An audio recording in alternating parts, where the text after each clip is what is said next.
Classroom 120 News, your place to find out everything that's going on in our school and in our classroom this week. We are going on a field trip to Airlie Gardens the week after spring break on April the 22nd. The classes, all the second grade classes, are kind of going at different dates. So our date will be April the 22nd. A permission form will go home with your child tomorrow. So please sign that and return it to school as soon as possible. It's going to be really crucial that you sign and return quickly since we only have 2 weeks to collect the forms before the break. The field trip is literally the day after the break, so if it's not in by the Friday before the break, you are really risking your child not being able to attend the field trip. The cost of the field trip is $2 per student, and so we do ask that you send exact change. If you're unable to send exact change, we are unable to make change for you, meaning any excess money will go into just the general budget for our school or helping cover the cost of the field trip for students that may not be able to provide $2. If you are a level 2 volunteer and you are interested in chaperoning on our field trip, please just let me know as soon as possible. In order to chaperone a field trip, you do have to be a level 2 volunteer, have gone through the training, and have a valid background check on file with our district. If you have not signed the report card attestation form and family survey, please do so as soon as possible. The link for that form will be in today's message. Spring extracurriculars and sports are in full effect, and so if your child is playing a sport or has doing something fun and you would like me to attend, please just fill out the form that's in today's message. I've heard from 2 of you, and you're on my calendar to come out to some soccer games and some softball games. So if you will just let me know when your child plays, where, and the date that works best for your family, then I will do my best to be there as well. Again, that form will be in today's message.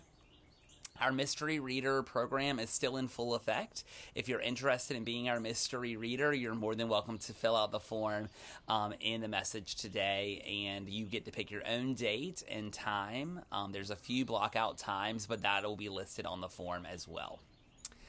The Castle Hayne Elementary School Annual Talent Show is this coming Thursday, April the 3rd at 6 o'clock at the Holly Shelter Middle School Auditorium, we have 3 students from our class that are performing in the talent show, and then a multitude of students from around our building, all the way from kindergarten all the way to 5th grade that are performing, and we would love for you to come out and support them. The students from our classroom that are performing are going to be Olivia and Ethan and Thea, so come on out and support them, and then yours truly is the MC of the event, and so I would love to see you there just supporting our students and supporting our school through being in the audience. Our class is having a spelling bee on Friday, April the 4th. The list of words were sent home with your child a couple of weeks ago, so please make sure if you are interested in your child advancing to the school-wide spelling bee that you are diligently studying those words at home to give them the best shot. And then finally, we're excited to celebrate a Superhero of the Week this week. And as you know, our Superhero of the Week is now done through nominations in our classroom. So students get a nomination form and they fill out who they believe should be the Superhero of the Week. And this week, our Superhero of the Week is Bella. And here are some of the things that our classmates have said about Bella. I picked Bella because she is always spreading kindness and helping others, and she is always paying attention in class. Another student said she is always showing her storm skills everywhere in our entire school and is always paying attention. And then finally, another student said, I picked Bella because she is always owning her learning and she is very kind to me. So we're super excited to celebrate Bella in our classroom this week. You can see the full quotes on Class Dojo and our class stories later on today or tomorrow. Up next is Looking Ahead, where you will hear all the things that are happening in the future of our school and in our classroom.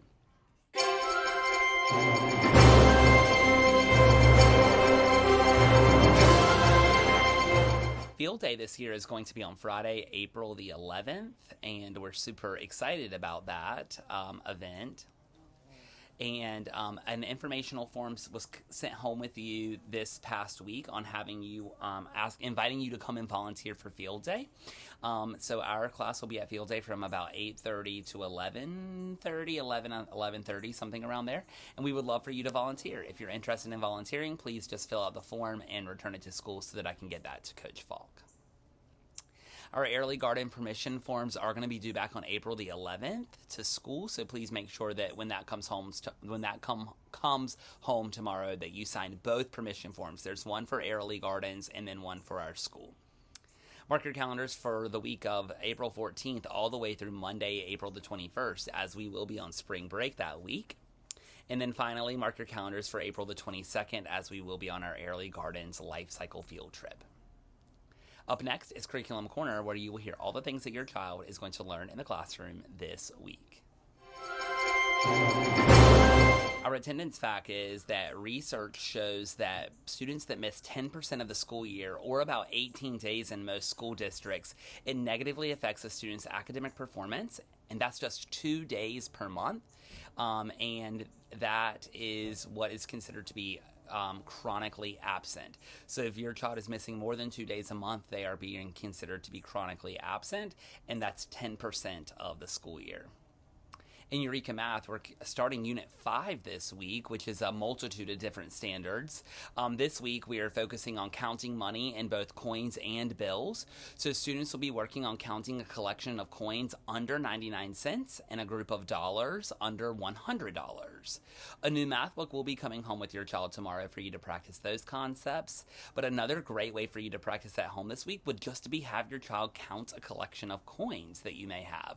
And so coins tend to be harder for students than bills, because students have to know what the coin looks like and its value. In Foundations this week, we're starting Unit 14, which focuses on the sound OW.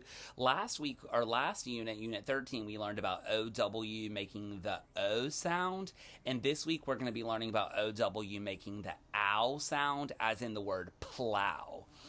So a foundation support packet will be coming home with your child tomorrow, and so please make an effort to complete that at home over the next couple of weeks.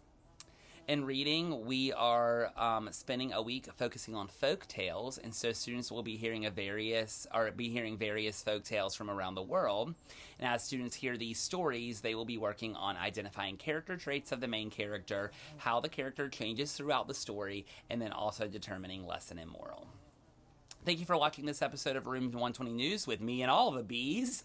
I hope that you find this enlightening and gives you plenty of information about our classroom. If you have any questions, comments, or concerns, please feel free to reach out to me. If not, we'll see you right back here next week for another episode of Room 120 News.